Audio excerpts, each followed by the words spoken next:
Welcome to Palamina's One-to-One American Conference presentation. My name is Andrew Thompson. I'm the president of Palamina. Palamina is a junior exploration company focused in Peru. Palamina is a spin-out from the sale of my last company to Agnico Eagle. After 2 years of looking in the Americas, we elected to focus on trying to find orogenic gold deposits in the Puno orogenic gold belt in southeastern Peru. One of the first things we did was tie up a team that had 15 years experience in the belt that had already defined a million-ounce deposit. The next thing we did was at the bottom of the market, when ground came open, we staked 5 district-scale plays. Since that time, we've carried out systematic exploration, made gold discoveries on 3 of the projects, and one of the projects, Gaban, was sold to Windshear Gold. We're now in a position where we spent over $2.6 million on our main play, Kawasa, and Windshear is busily advancing the Gaban project, both of which are going to be in the drill discovery phase in the next year. Palamina's board of directors and advisory board have extensive experience in both financing, exploration, and development of gold mines in Latin America. Our management team is led by Bill McGinty, where 4 of the last companies that Bill worked for have been taken out. Yuri Valdivieso, who is our exploration manager in Peru, leads our in-country Peruvian exploration team, where the company that he last worked for defined a million-ounce gold deposit in the belt that we're active in. Palamina trades on the TSX Venture under the symbol PA. We have roughly 45 million shares out, 59 million fully diluted, cash and equity of 1.3 million to include our shareholding in Windshear Gold. Management and myself hold about 15%, where I sit as the major shareholder.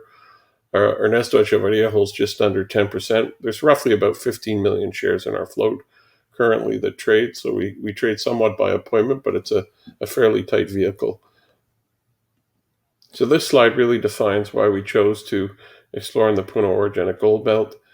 At Bataz in the north end of Peru, it's a well-established gold system. All those stars represent different gold deposits, but there's roughly about 40 million ounces in that end of the belt in the orogenics. As we move south, we see the areas that the informal miners are mining, both Madre de Dios and La Rinconada. There's roughly 35,000 informals in each of those districts. Madre de Dios spans 700 square kilometers and sits in the basin, and we believe that this orogenic belt is responsible for a large portion of gold that sits in that basin. And so this is really what got us started with the advent of the Intercontinental Highway going through in 2008. That's what's driving all of this momentum, is that it all now has road access. So when we blow up the cartoon, you can see where things are positioned. Our field office is there in Juliaca. It's about a 3.5-hour drive to our Kawasa main project, but all of the projects that we hold are in red. There's about 55,000 hectares total. The orogenic belt itself, which is in gray, is 175 by 75 kilometers. Our main competition is Fresnillo. They've come in and staked. They hold about 76,000 hectares, then Horizonte, which are one of the more successful private gold producers in Peru. When we say infrastructure is driving the gold rush, again, that serrated red line is the Intercontinental Highway. You can see the hydro dams that have gone in just north of Oyachea, which is where our group have defined a million-ounce deposit prior to joining us. 65 kilometers to the east is our Kawasa play, and 35 kilometers down the highway into the basin is the San Gaban play we sold to Windshear Gold. So this just gives you a little idea of why we think this belt is prospective. So Kawasa is our flagship gold project. We staked it. We've been busy acquiring internal claims. It's roughly 14,600 hectares. On the flank to the southeast is Gold Mining's Crucero gold deposit. Again, Oyachea is a million ounce. There's 2 million ounces here, and then we think there's roughly 10 million ounces at Rinconada. So it gives you some idea. All these east-west major jog zones have significant gold potential. So there's a 26-kilometer shear zone running through the property. We've walked the shear zone and prioritized different areas. The beige matter is the Ananea rock. The pink are intrusives. You can see where we have our Cayos, Veta, and Veta Northeast zone, which are our three main discovery zones. They all sit adjacent to an intrusive.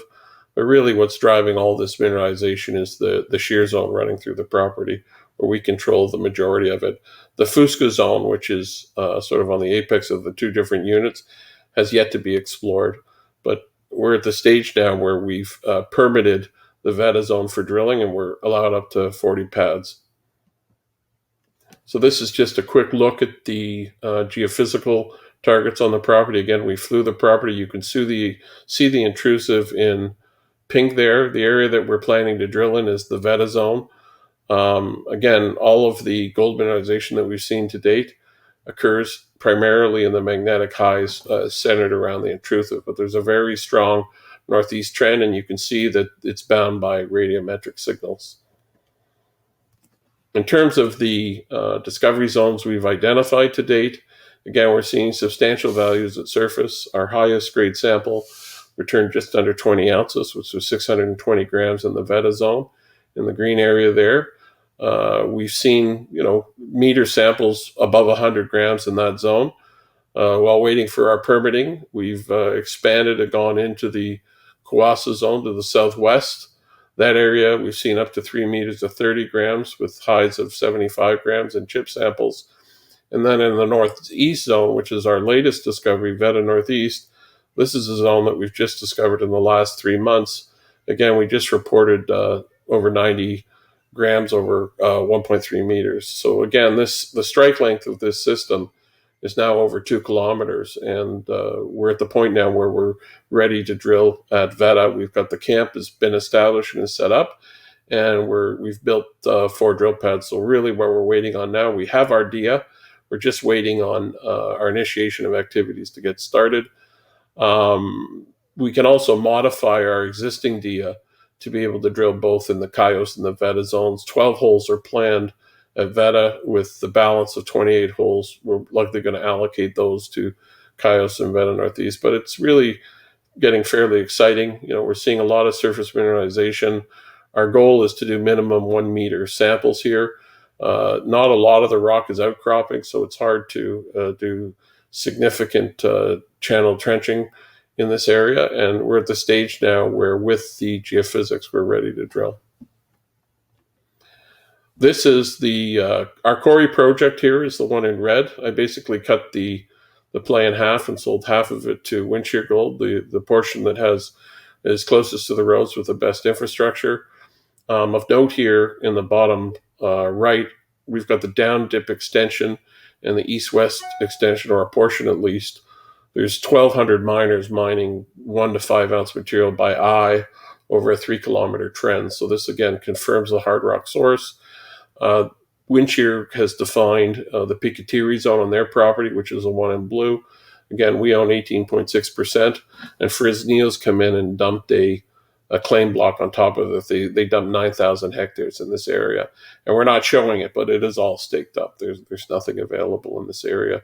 So while Windshear advances towards the drill discovery phase, which we expect to happen next year, we're holding on to the Corey project and just adding to the land position. Again, you can see Oyachea there. That's where our team did over 80 kilometers of drilling. Same rock, same geology. So we're very versed in what we're looking for. This is just a blow up of that area. So you can see the Madre de Dios on the north end of the screen there. The Inambari River and the San Gaban River run together. Gaban sits at the apex of those properties. Roughly 3 weeks ago, there was a 54-gram nugget recovered. You can see it there from the streams, which is relatively exciting. Again, for a jungle play, it sits on an intercontinental highway that goes from the port of Ilo to Brazil, the port in Brazil. There's a hydroelectric dam. There's access to the property and bridges that they've set across. And we've actually been able to do a fair amount of work. It's also about 3.5 hours to an international airport. So really as good as it gets for this type of exploration. At Oyachea and Santo Domingo, which if you headed off to the right along that river, is the Santo Domingo mine. It was the richest mine in Peru. This is known as the Inambari area. At the turn of the 19th century, we actually found a stamp mill up the river 2 campaigns ago on our project. So Oyachea, which is the play that our guys defined the million ounce deposit on, which is at, on the south end of the screen, and the most valuable play in Peru, gold-wise, at the turn of the 19th century to the east. Both those rivers come together, and we're working on the Yanamar River, which, again, if you look at that little rectangle, is bound by a mountain range. So we're quite certain we're close to the source, in addition to which all 3 locations have stamp mills. So that's another exciting thing. And again, we've seen values up to 15.8 grams per ton. When we crush rock on this property, that's what we're using to explore. We're able to find visible gold if we crush rock. We're able to pan gold. Peru remains a very stable jurisdiction in Latin America. They've been pretty hard by COVID. We feel that the second wave, if there is one, is going to be less severe because they're going into summer. And we do feel there will be some sort of vaccine developed where they'll be able to mitigate the problems they've had to date. So we feel this is the bottom. We started all of this in 2017 and staked this belt when all the ground was coming open. There's nothing available currently, so we have a tremendous first mover advantage. The team now has 18 and a half years of experience in the belt, and their understanding of the geology just keeps getting stronger. We have participation of 4 district scale projects in the belt, 2 of which are drill ready. There's no onerous back-end payments. Most of our money is going into the ground. Again, our 18.6% equity in Windshear Gold is significant. We also have a royalty, and we received our first $25,000 advance royalty payment last month. Again, our project, Kawasa, and Windshear's project, Gaban, are in the drill discovery phase, and we're set to meet the demand for world-class gold discoveries in Peru. Thank you very much for the presentation. Again, we like to say shout of headframe exploration without the headframe, but the key here is that the informals have defined gold mineralization in the first 30 meters, and none of our properties have been drilled, and we're seeing significant gold indications and values on all of them. Thank you.